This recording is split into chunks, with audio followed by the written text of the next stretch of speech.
일본의 경제 보복 조치가 계속되고 있는 가운데 문재인 대통령의 세 번째 광복절 경축사에 어떤 내용이 담길지도 관심이 쏠리고 있습니다. 취임 첫 해에는 한일 역사 문제 해결, 또 지난해에는 남북 경제 공동체 구상을 강조했는데 이번엔 일본 경제를 이기는 평화 경제로 방점을 찍힐 거란 전망입니다. 김도원 기자입니다. 한반도 위기설까지 나왔던 취임 첫 해 광복절. 문재인 대통령은 전쟁은 안 된다는 점을 강조하고 북한의 도발 중단을 촉구했습니다.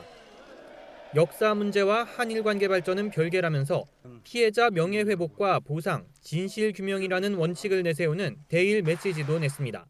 역사 문제를 제대로 매듭 지을 때 양국 간의 신뢰가 더욱 깊어질 것입니다.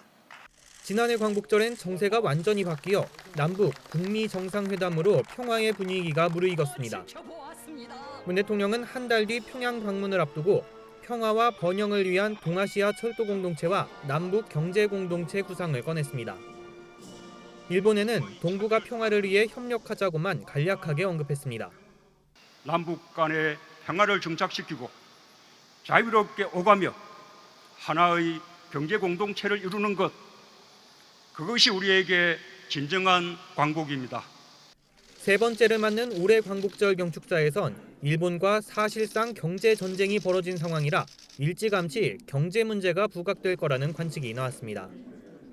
앞서 문 대통령은 일본의 경제 보복을 극복하는 방법으로 남북이 협력하는 평화 경제를 제시했습니다.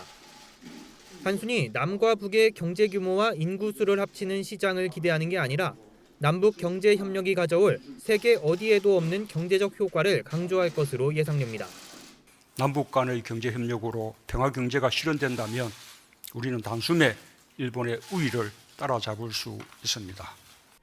재작년에는 그날이 오면, 지난해엔 환희의 송가를 주제음악으로 사용해 광복절 경축식의 서사성을 높였는데 올해는 어떤 음악과 공연으로 오늘의 광복절이 갖는 상징적 의미를 보여줄지도 관심입니다. 문 대통령은 이번 광복절에 평화 경제가 가져올 밝은 미래를 제시하면서 정부와 기업, 국민이 힘을 합치면 일본의 무역 보복도 이겨낼 수 있다는 자신감을 가져달라고 당부할 전망입니다. YTN 김도원입니다.